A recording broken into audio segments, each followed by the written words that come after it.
Sana ay marami ka pang matulungan, Kuya Kens. Kami saludo sa'yo. Kahit na ano pa mang pagsubukang dumating, kami ay naniniwala sa kakayahan mo.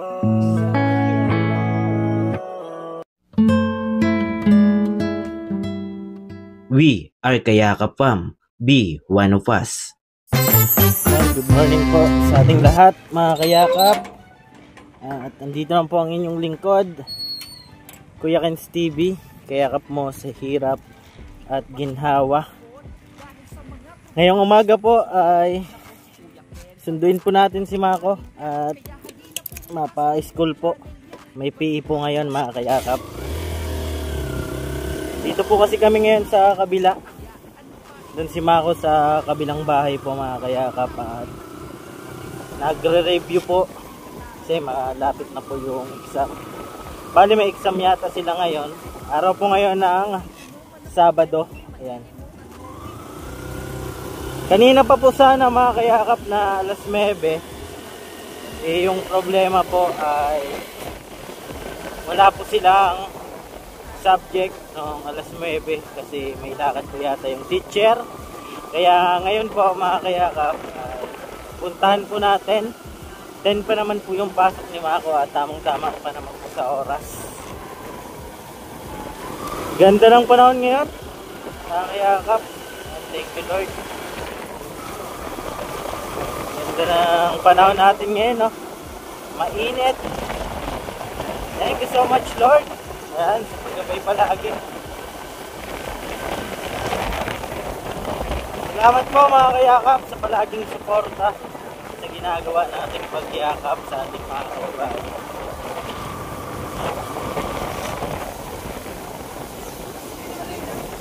Dito na tayo daan.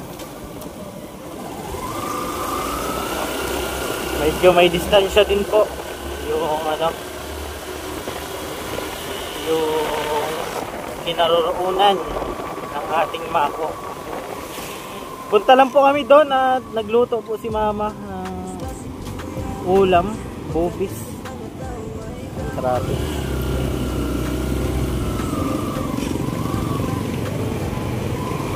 Ayan, laki.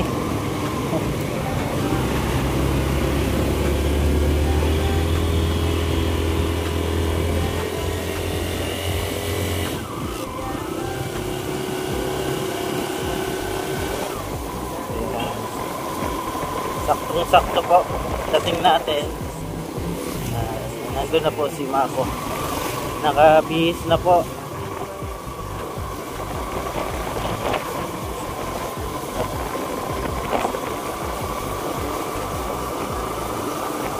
Tatlong araw na pong di napasok si Mako, mga kayakap. Tatlong araw na pong hindi pumapasok.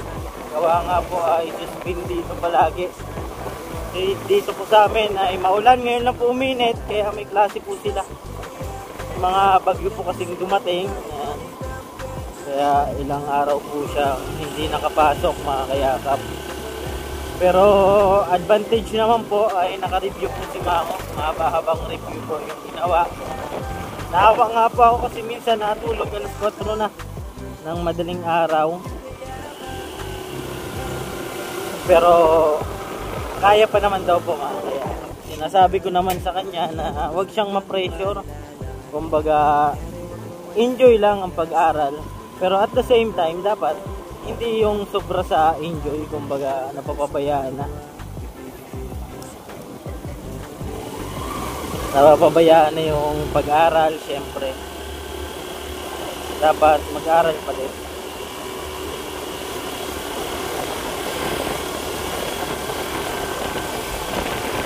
Huwag maging pabaya. Pag-enjoy lang yung enjoy mo lang bawat subject. Hindi ka ma-pressure kasi kaya mo naman yan. Kasi minsan nakikita ko po ay madaling araw na, gising pa din. Kaya si Mako, enjoy na natin.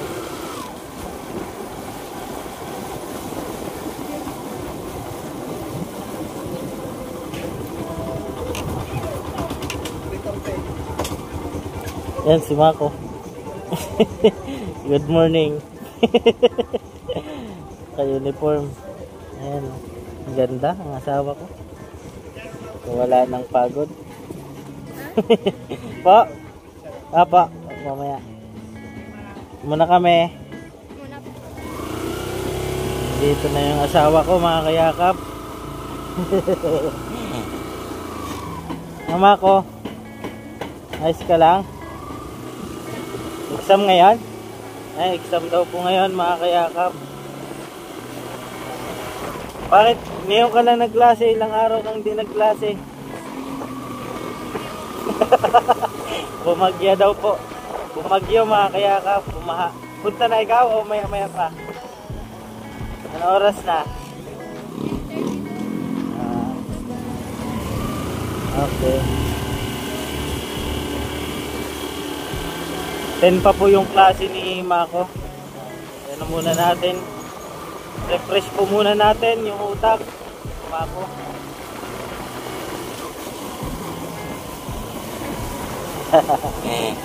Mako Pinyel. Yung kasiyahan natin. Ay! Aray ko.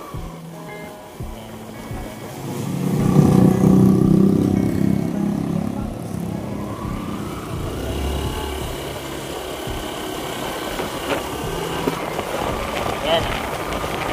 Malaking truck po, mga kayakap. Malaking mga truck. Ikabok. Pagka tayo dito, pasyal po kayo dito sa ano, sa dagat. Dagat po dito ay.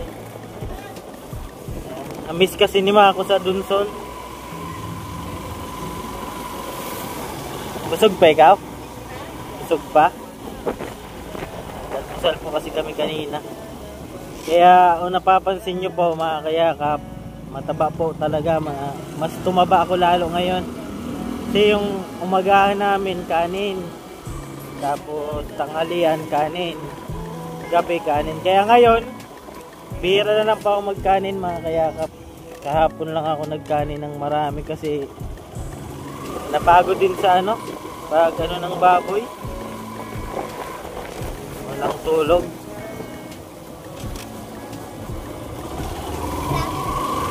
Ganda dito. Ano daw?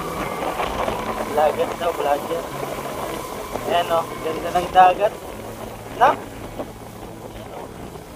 Maalon. Maalon ngayon. Oh, ganda. Ligo tayo, Mako. Ganda ng dagat oh.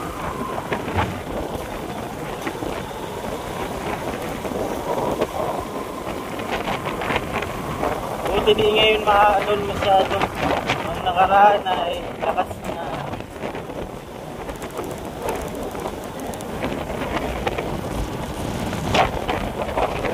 Nag-review ka, kaya ba? Ano nyo, PE lang? Ayan, PE.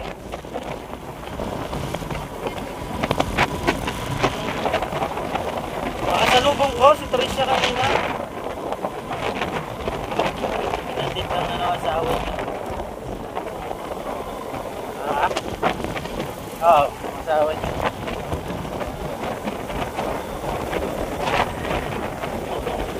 Kulay ng tubig, ano? Sarap maligo, kulay green. Ibig sabihin po, malalim. No, pag ganyan, malalim mo.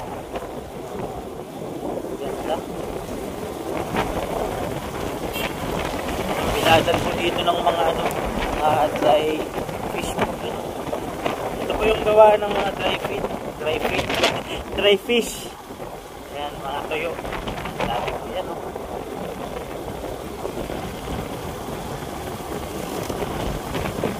Mako po, ang Mako po may exam. Exam sa PE? Kaya mo yan. Kaso yung ano natin, activity weekly.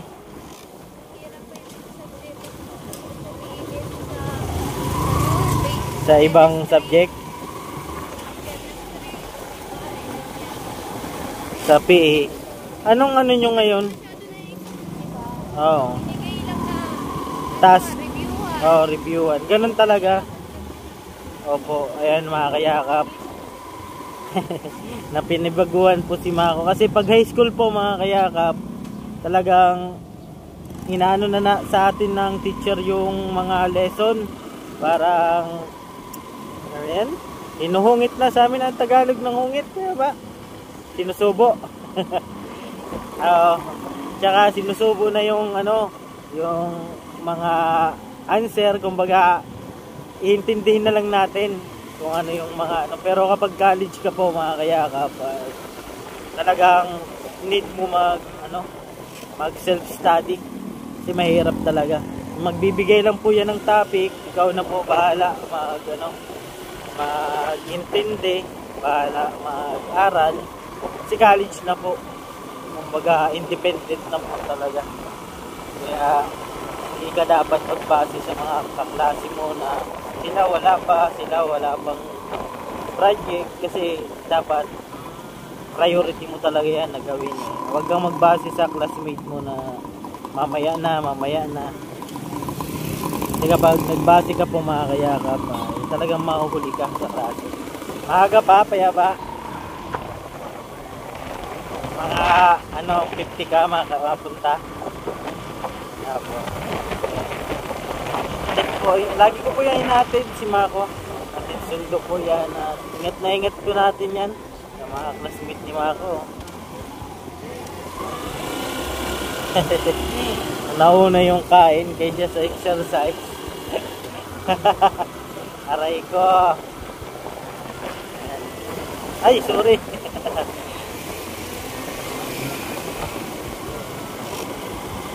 Maganda po yung panahon ngayon. Mainit. Kaya may klase sila Mako. Automatic po yan kapag mainit, may klase po. Pero yung pinag-aaralan po kasi niya na paaralan ay mahirap po yan mapa-absent kasi kahit maulan may pasok. Nung nagpasok na si Makong baha, pumasok po na si Makong baha. Nung may baha may pasok, tapos nung walang baha po ay walang pasok. Kasi po nung mga nasuspended po yung klase, talagang mainit po, kunting-kunting ulan lang, walang baha. Pero sabi nga may mga parating na bagyong Uming, bagyong Dante, ay talagang panic po yung mga taga-Bulan. Kasi dito po sa lugar namin talagang bahain po dito. Mahirap po dito kapag na ang bahay mo, katulad sa amin, yung bahay namin malapit po sa palayan. Kaya kapag nag-ulan talagang delikado po mga kayakap. Baha agad. Mahirap. Pero matagal na rin kami nasanay na din sa ganong buhay. Nakakit na lang yung mga gamit. Yun naman po talaga yung sa lugar namin, Mananganaga. Mababa po kasi yung lupa doon. Kaya bahain. Pero yun, pag gano'n naman ay may mga naman binibigay yung gobyernong pagkain kapag gano'n. Pero feeling lugar lang yung mga nasalanta rin ng bahay. Dito binabaha dito mga kayakap.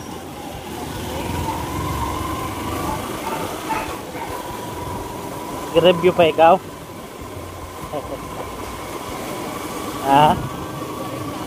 Ay, recap po siya. Ima ko po kahit nakasakay sa motor, nagbabasa pa din. Sa cellphone po kasi yung reviewan niya, binibigay ng teacher. Kumbaga may file po na binibigay. Nandun po lahat ng lesson, kaya kailangan lang talaga ang pag-aralan.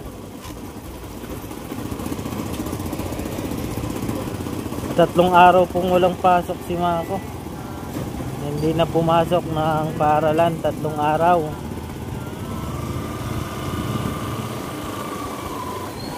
Kala ko, di ka na maaral Mako ay. Tawa siya. Yung mga bus dito, nga pa di baguhan lang po ako mga kayakap sa Bulan Sorsogon. At dati, kasi nawala po ako ditong 1 year. Ayan, dito lang month din po ako, year din po ako nawala. pagbalik ko, yung mga sasakyan ng hindi ko alam kung saan yung biyahe. Tulad nun na nadaanan natin mga bus. Hindi ko pa alam yun kung saan po yung papunta. Wala po tayong ideya at ngayon nga may biyahe naman. Ibang lugar naman mga kayakap. Iba na talaga yung evolution ng natin ngayon, pamumuhay. Talagang nag-i-improve, nag-i-evolve. Kumbaga dati wala, ngayon mayroon. Ano ngayon, Sabado, kaya pala may ngayon, ng ukay. May ukay-ukayan.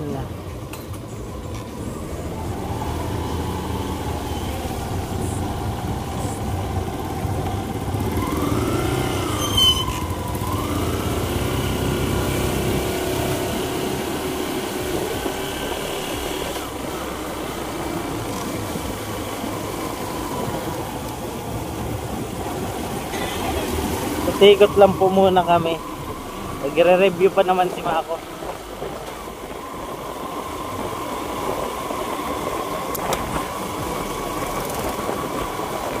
Review pa man siya, nagre-review.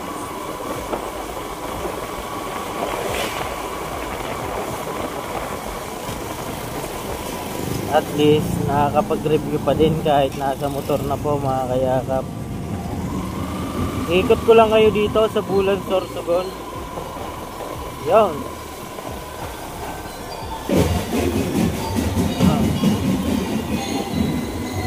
Nagpa-practice po mga kayakap. Practice ng DLC, drum and lyre. DLC, drum and lyre. Ano yung C pa yaba? Sa DLC, ano yung C? Drum and lyre. Crow.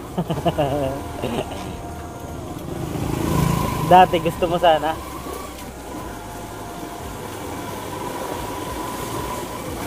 Sali daw po si Mako ng DLC. Hoy. What time na pa yaba? Set na kita. Hatid na natin yung baby girl natin. Ayos po yan. Mahaba na po buhok niyan. Inaabangan ng iba ang paghaba ng buhok ni Mako. Ayan. Nagpagupit lang po yan kasi yan, sagutin na natin yung mga nagtatanong bakit daw nagpagupit si Mako. Hindi naman daw po yung course ni Mako, criminology. Ayan. Bale, nagpagupit po si Mako kasi yung buhok po niya ay naging dry sa kulay po yata. Mako? Sa gamot.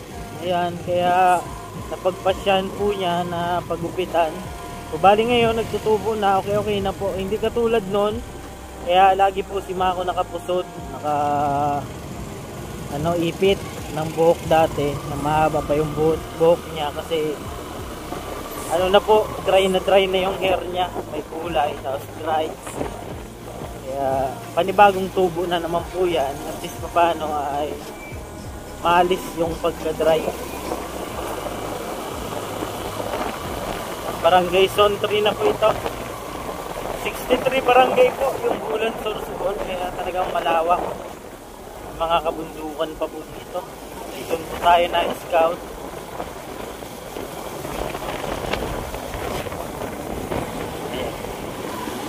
Ayan, dito na po tayo mga kayakap sa school.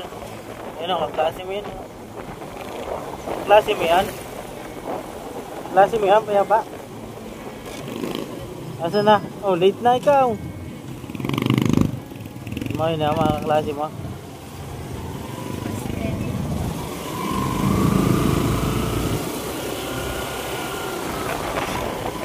Ayan o. Ger. Ayan. Bye-bye. Apo. Love you. Opo, mamaya. Opo. Bye-bye. Nako, chat na lang ikaw.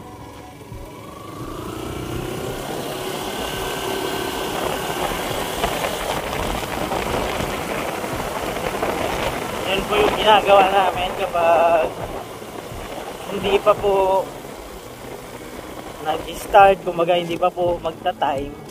Niikot ko po muna si Mako kasi nagre-review po yan habang mumotor kami. Kasi kapag nasa classroom na po yan, di pa naman time, di po siya nakakapag-review at syempre maingay na po. Ayan, kaya mas bet po niya mag-review kapag nasa out of place. Iba-iba po kasi tayong ako kasi kapag nagre-review ako dati nung nag-aaral ako, ayaw ko po na nasa labas. Gusto ko nasa po ako, parang kulong po. Halimbawa sa kwarto, walang tao. Yun po yung ko. Pero si Mako mas gusto po niya na may tugtog, maingay na parang musika, mga ganon. Yun po, mas sa ulo po siya. Mas nakaka-memorize po siya kapag ganon. Classroom naman po kasi ay iba naman po yung ingay doon. Halo-halo na po yung ingay pag sa classroom. Yan, good morning! Good morning! Good afternoon na yata. Anong oras na? Andito na po tayo sa kabila. Balik na naman po tayo dito. Nandito po si Mama at ni Maxi. Natin na po natin si Mako Pinyel at 4 o 3 araw po siyang hindi na pumasok. Kala ko hindi na papasok ay joke lang po, mga kayakap. Suspendido po yung klase. Gawa nga po ay may bagyo. Ayan, mga kayakap, hanggang dito lang po muna. Ako po palang inyong lingkod, Kuya Ken's TV. Kayakap mo sa hirap at ginhawa. Lagi ko pong sinasabi, tumulong tayo sa iba kahit tayo kapos din tulad nila. Yun po, keep safe and God bless sa ating lahat, mga kayakap. Babay muna po, pansamantala. Dito na po tayo sa subdivision. Sige po, mga kayakap, babay muna po. Iyak mo lang ang bigat na nararamdaman. Asahang may makikinig at may balikat na masasandalan. Para kahit papaano ikaw ay mapangiti sa simpleng paraan. Kanyang mga payo ay nagbibigay lakas para kayanin mo yan. Handang tumulong nang walang hinihinging kapalit. Kahit na gano'n man kalayo kanyang tatawirin, maiabot niya lang ang biyaya. Kung nalulungkot man may ati dahil ligaya, kumakatok sa bawat